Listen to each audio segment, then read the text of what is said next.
strike into the crowd.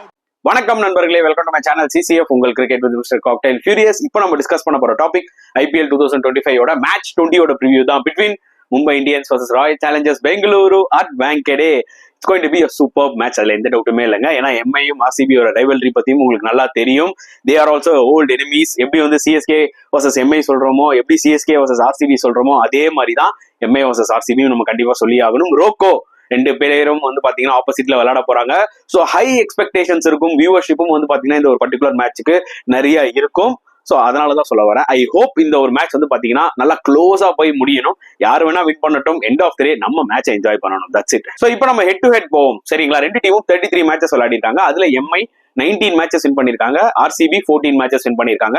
வாங்கடேல head to head எடுத்து பாத்தீங்கன்னா மொத்தம் 11 மேட்சஸ் விளையாடிருக்காங்க. அதுல எம்ஐ 8 மேட்சஸ் வின் பண்ணிருக்காங்க. RCB 3 மேட்சஸ் வின் பண்ணிருக்காங்க. சோ ஓவரால் எடுத்து பார்க்கும்போதுல obviously MI has dominated RCB. Overall stats எடுத்து பார்க்கும்போது இது ஜஸ்ட் ஃபார் ஸ்டாட்ஸ் தான். இப்ப கரண்ட் ஃபார்ம் நீங்க எடுத்தீங்கன்னா இந்த டோர்னமெண்ட்ல RCB வந்து மும்பையை விட பெட்டரா பிளே பண்ணிட்டு இருக்காங்க. பிளஸ் பாயிண்ட்ஸ் டேபிள்லயும் நல்ல ஒரு சிச்சுவேஷன்ல இருக்காங்க. ஓகே, 3 மேட்ச் ஆடி 2 win. So they are looking good.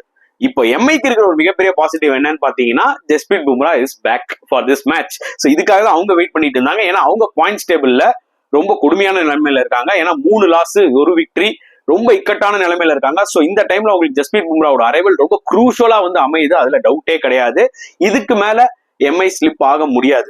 அதுதான் வந்து பாத்தீங்கன்னா முக்கியமான ஒரு விஷயம். அந்த வகையில ஜஸ்பிரீத் பும்ராவோட arrival it's going to boost them like something. பார்க்கலாம், அவரும் ஒரு இன்ஜுரியில இருந்து வராருங்க. ஓகே, இம்மிடியா ஃபர்ஸ்ட் மேட்ச் அவரால் அவரோட பெஸ்ட்டை கொண்டு வர முடியுமான்றது எனக்கு தெரியாது. கைண்ட் ஆஃப் ஒரு ரஸ்டியா கூட அவர் இருக்கலாம் இனிஷியல் மேட்ச்ல. Anyways, Bumrah is Bumrah. அவர் வந்து பாத்தீங்கன்னா ஃபிட்னு சொல்லி கிரவுண்டுக்குள்ள இறங்கினாலே he used to give his 100%. So அதனால அந்த ஒரு விஷயம் சூப்பரா இருக்க போகுது. பும்ரா டு விராட் கோலி மேட்ச் அப்ஸ்லாம் வந்து பாத்தீங்கன்னா ஆசமா இருக்க போது. அதுல எந்த டவுட்டுமே கிடையாது. சோ இந்த வாங்கடே விக்கெட்ல என்ன பண்ணணும் ப்ரோ? டாஸ் வின் பண்ணா காலகாலமா நம்ம பார்த்திருக்கோம். இந்த ஒரு பிச் வந்து நல்ல பிளாட் பிச், ஆனா நல்ல பவுன்ஸ் இருக்கும், நியூ பால்ல ஸ்விங் இருக்கும். ஒரு சூப்பர் கிரிக்கெட் விக்கெட் கண்டிப்பா சொல்லி ஆகணும். இந்தியாலே வந்து பாத்தீங்கன்னா ஒரு நல்ல விக்கெட் அப்படின்னு சொல்லி நம்ம சொல்லணும்னா கண்டிப்பா வாங்கடேவை சொல்லலாம். ஏன்னா ஸ்பின்னர்ஸ்க்கும் அந்த பவுன்ஸ் இருக்கும், பேஸ் போலர்ஸ்க்கும் அந்த ஒரு ஸ்விங் இருக்கும், பவுன்ஸ் இருக்கும்.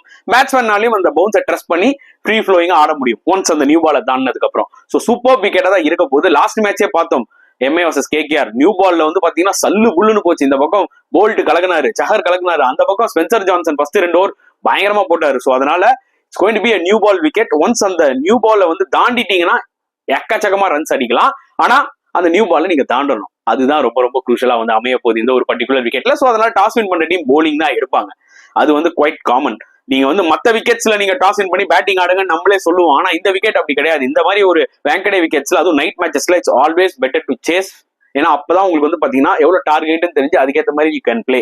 ஓகேங்களா? ஏன்னா சின்ன கிரவுண்டு, ஈஸியா 6 சீட்டிங் கிரவுண்ட் வேற. அதனால நீங்க எந்த டார்கெட் கொடுத்தாலுமே வந்து பாத்தீங்கன்னா பிளான் பண்ணி ஈஸியா இதுல சேஸ் பண்ணலாம். ஃபர்ஸ்ட் பேட்டிங் ஆடுற டீமுக்கு தான் கொஞ்சம் ட்ரிக்கியா இருக்கும் இன்னுமே. ஸோ அதனால எந்த டீம் டாஸ் வின் பண்றாங்களோ அவங்களுக்கு வந்து பாத்தீங்கன்னா பயங்கரமான ஒரு அட்வான்டேஜ் இருக்கு. ஸோ அவங்களுக்கு வின்னிங் பெர்சன்டேஜ் ஹையா இருக்குன்னு நான் சொல்ல வரேன். புரியுதா உங்களுக்கு? அது RCBயா இருக்கட்டும், எம்ஐயா இருக்கட்டும், யார் டாஸ் வின் பண்ணி போலிங் போட போறாங்களோ அவங்களுக்கு வந்து பாத்தீங்கன்னா வின்னிங் பெர்சன்டேஜ் ஹையா இருக்க போகுது. ஓகே, பட் ஸ்டில் ரெண்டு டீம்ல வந்து பாத்தீங்கன்னா ஐ ஃபீல் RCB கிட்ட அந்த ஒரு மொமெண்டம் இருக்குன்ற மாதிரி எனக்கு தோணுது.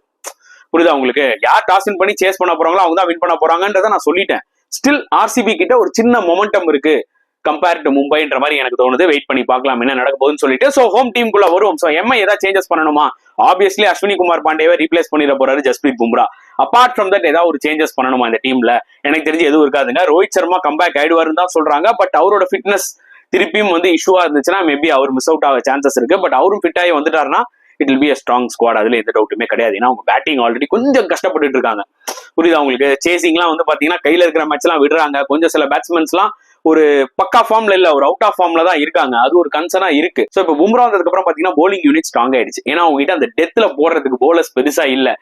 போல்ட் நியூ பால்ல சூப்பரா போடுவார், ஆனா டெத்ல அடி வாங்குவார். சஹரும் நியூ பால் போலர் தான். சோ அந்த ஒரு விஷயத்துல கொஞ்சம் கஷ்டப்பட்டு இருந்தாங்க. சோ அது வந்து பாத்தீங்கன்னா இப்போ பும்ரா வந்ததுனால அந்த ஒரு ப்ராப்ளம் சால்வ். அதனால அது பிரச்சனை இல்ல. ஐ வாண்ட் டு நோ எப்படி ஹர்திக் பாண்டியா வந்து பாத்தீங்கன்னா பும்ராவை யூஸ் பண்ண போறாருன்னு நான் தான் வெயிட் பண்ணி பார்க்கணும். ஓகே, சோ எம்ஐயோட ப்ராப்ளம் என்னன்னு பாத்தீங்கன்னா அவங்களோட பேட்டிங் கன்சிஸ்டன்டா இல்ல. கொஞ்சம் out of form batsmen. On paper பார்க்கும்போது வேற லெவல்ல இருக்கு. ஓகே, அவங்க பேட்டிங் எப்படி விளையாட போறாங்க, Hardik Pandya as a captain எப்படி ஸ்டெப் அப் ஆக போறாரு, as a பிளேயரா is been in tremendous form. அதுல டவுட்டே கிடையாது. 5 விக்கெட் போன மேட்ச்ல பேட்டிங்கும் நல்லா ஆடினார். சோ as a பிளேயரா ஒரு மும்பை இந்தியன்ஸ்க்கு இந்த சீசன்ல ஆல்ரெடி பயங்கரமா கான்ட்ரிபியூட் பண்ண ஆரம்பிச்சிட்டாரு. பட் as a கேப்டனா இன்னும் கொஞ்சம் ஸ்டெப் அப் ஆகணும்ன்றதான் என்னோட ஒரு point of view. So wait பண்ணி பார்க்கலாம். அண்ட் இன்னொரு பக்கம் ஆர்சிபி பொறுத்த வரைக்கும் பிளேயிங் லெவன்ல ஒரு சேஞ்ச் பண்ணி ஆகணுங்க. அவங்க ரசிக்தர் எல்லாம் விளையாடக்கூடாதுங்க. சுயாஷ் சர்மாவை தைரியமா விளையாட வைக்கணும். ஏன்னா இந்த ஒரு வெங்கடேஷ் ஸ்டேடியம்ல லெக் ஸ்பின்னர்ஸ்க்குலாம் அந்த ஒரு பவுன்ஸ் இருக்கும். ரன்ஸ்க்கு போவாங்க, பேட்ஸ்மேன் அடிக்கதான் செய்வாங்க. ஆனா அவங்களால ஒரு 2-3 விக்கெட்ஸ் எடுக்க முடியும். சுயாஷ் சர்மா அவங்க ட்ரஸ்ட் பண்ணி ஆகணும். ரசிக்ஸ் எல்லாம் போடுற அந்த பூ போலிங்லாம் இந்த மாதிரி விக்கெட்ஸ்ல ஈஸியா அடிச்சு நவுத்திடுவாங்க. So they should go for Suyash சர்மான்றதான் என்னோட ஒரு பாயிண்ட் ஆஃப் வியூ. மற்றபடி பெருசா அவங்க பிளேயிங் லெவன்ல வந்து பாத்தீங்கன்னா சேஞ்சஸ் பண்ண அவசியம் இல்லை. ரெண்டு டீமும் ஒரு லாஸுக்கு அப்புறம் தான் வராங்க உள்ள. பட் ஆர்சிபி வந்து பாத்தீங்கன்னா செட்டில்டா தெரியுறாங்க. எம்ஐ பும்ரா இப்ப வந்துருவாரு. ஸ்டில் திலக் வர்மா போன மேட்ச்ல வந்து ரிட்டையர்ட் அவுட் பண்ணாங்க. ஸோ அதனால எப்படி அந்த ஒரு மும்பை டீமோட அட்மாஸ்பியர் இருக்குன்றதை என்னால ஜட்ஜ் பண்ண முடியல. பிகாஸ் அது பண்ணது வந்து பாத்தீங்கன்னா சூரியகுமார் யாதவுக்கும் அது பிடிக்கல. கிளியரா எவிடென்டா தெரிஞ்சது. He was not happy. Jayawardene வந்து எக்ஸ்பிளைன் பண்ணாரு. ஏன்னா சூரியகுமார் யாதவ் கேட்டார்ல, என்னாச்சு, ஏன் அவன் அடிக்கல் ஆயிட்டான்ற மாதிரி கேட்கும் போது அப்ப ரீசன் சொல்லும் போது was not happy. Even Rohit Sharma கூட அங்க வந்து பாத்தீங்கன்னா ஒரு ஸ்டன் ஆகி பார்த்தாரு. சோ கிளியரா தெரியுது இன்னுமே டீம்ல சம்திங் ஏதோ இருக்குன்ற மாதிரி எனக்குமே ஒரு ஃபீலிங் இருக்கு ஆக்சுவலா. ஈவன் அனிருத் ஸ்ரீகாந்த் கூட ஒரு சேனல்ல சொல்லியிருந்தாரு. அந்த தாட் எனக்குமே இருந்தது. சோ அதனால பாக்கலாம் இதெல்லாம் தூக்கி போட்டு எப்படி மும்பை இந்தியன்ஸ் விளையாடுறாங்க, கம்பேக் ஆறாங்கன்னு சொல்லிட்டு இந்த மேட்ச்ல. And RCB has a great chance. ஏன்னா நல்ல மொமெண்டம்ல இருக்காங்க. They have good bowlers. அதாவது இந்த ஸ்விங் கண்டிஷன்ஸை யூஸ் பண்றதுக்கு எப்படி எம்ஐல வந்து பாத்தீங்கன்னா Deepak Chahar and Trent Boult இருக்காங்களோ, even Bumrah also can bowl 1 over. ஓகேங்களா? அதே மாதிரி ஆர்சிபிலையும் வந்து பாத்தீங்கன்னா they have Hazlewood and Bhuvneshwar Kumar. கண்டிப்பா அந்த ரெண்டு பேருமே இந்த ஒரு பர்டிகுலர் ஜூசி வெங்கடேஷ் ஸ்டேடியம் பிச்சில் வந்து என்ஜாய் பண்ணுவாங்க போலிங் போட. அதுல எந்த டவுட்டுமே கிடையாது. Even SJR also will be so effective. அதனால ரெண்டு டீமோட போலிங்குமே வந்து பாத்தீங்கன்னா கிட்டத்தட்ட மேட்ச் ஆயிடுது. என்ன ஒரு ஸ்டெப் லைட்டா அப்படி ஃபர்தர் மும்பை இருப்பாங்கன்னா ஜஸ்பிரீத் பும்ரா உள்ள வந்ததுனால. ஓகே, ஆனா மும்பையோட spin attack is far better compare to RCB. But RCB should trust Suyash Sharma. அதே மாதிரி பாத்தீங்கன்னா குணால் பாண்டியாவோட ரோலுமே வந்து பாத்தீங்கன்னா ரொம்ப க்ரூஷலா இருக்க போகுது. அவர் வந்து சும்மா ஒரு ஓவர் போட்டு போறதுல அர்த்தம் கிடையாது.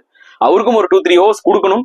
பார்க்கலாம் என்ன பண்ண போறாரு அப்படின்னு சொல்லிட்டு. பட் டெஃபினட்டா அந்த டாஸை வின் பண்ணி சேஸ் பண்ற டீமுக்கு தான் அதிகமான ஒரு அட்வான்டேஜ் இருக்கு கைஸ். அதுல எந்த டவுட்டுமே இல்லை. பட் ரெண்டு டீமையும் வந்து பாத்தீங்கன்னா கம்பேர் பண்ணும்போது உனக்கு எந்த டீம் ப்ரோ அப்படின்னு நீங்க கேட்டீங்கன்னா இன்னும் ஆர்சிபி கொஞ்சம் செட்டில்டா தெரியுறாங்க கம்பேர் டு எம்ஐ. அதனால பாத்தீங்கன்னா ஒரு சின்னதா ஒரு எட்ஜ் நான் வந்து பாத்தீங்கன்னா ஆர்சிபிக்கு தரேன். Anything can happen. நம்மளுக்கு மனசுல என்ன படுது, நம்ம அனலைஸ் பண்ணி என்ன தோணுதோ அதை தான் நம்ம வந்து சொல்றோம். வெயிட் பண்ணி பார்க்கலாம். Any team can win on their day. So it's going to be interesting match. So இப்போ வந்து பாத்தீங்கன்னா பிளேயிங் 11, அதாவது ஃபேண்டசி பிளேயிங் 11 ப்ரெடிக்ஷனுக்குள்ள போவோம். சோ நான் வந்து பாத்தீங்கன்னா மும்பை இந்தியன்ஸ்ல இருந்து 6 பிளேயர் எடுக்கிறாங்க. எனக்கு இன்னும் அந்த மேட்ச்ல ரிக்கல்டனுக்கு பேட்ல படும் தோணுது. சோ அதனால I am going with Rickelton. அதுக்கப்புறம் சூரியகுமார் யாதவ், கண்டிப்பா திலக் வர்மா அந்த மேட்ச்ல பாருங்க பம்படப்பா விளையாடுவாரு. அண்ட் 4ல வந்து பாத்தீங்கன்னா I will go for Hardik Pandya. 5ல வந்து பாத்தீங்கன்னா ஜஸ்பிரீத் பும்ரா. 6ல வந்து பாத்தீங்கன்னா நான் ட்ரெண்ட் போல்ட், இல்லைன்னா நீங்க நமந்தீர் இன்னொரு பேட்ஸ்மேன் வேணும்னாலும் நீங்க நமந்தீர் யூஸ் பண்ணிக்கோங்க. நமந்தீர் ஆர் ட்ரெண்ட் போல்ட். ஓகேங்களா? சோ இப்போ வந்து பாத்தீங்கன்னா பெங்களூர் போவோம். ஆர்சிபில இருந்து I will go for Virat Kohli. இந்த கண்டிஷன்ஸ் அவருக்கு நல்லா பிடிக்கும். பால் வந்து பாத்தீங்கன்னா பேட்டுக்கு வரும். He can play well. So Virat Kohli, Phil Salt, Rajat பட்டிட்டா இருக்கு, நான் கண்டிப்பா போவேன். அதுக்கப்புறம் ஹேசல்வுட் போவேன், புவனேஸ்வர் குமார். ஏன்னா இந்த ஸ்விங் கண்டிஷன்ஸ்ல அவங்க எல்லாம் ரொம்ப எஃபெக்டிவா இருப்பாங்க.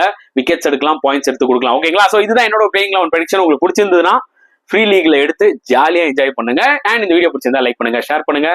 மறக்காம உங்களோட கருத்துக்களை கமெண்ட் செக்ஷன்ல போடுங்க. எம்ஐயா ஆர்சிபியா? நெக்ஸ்ட் வீடியோல பார்க்கலாம் ஃப்ரெண்ட்ஸ். அன்டில் தென் பாய்.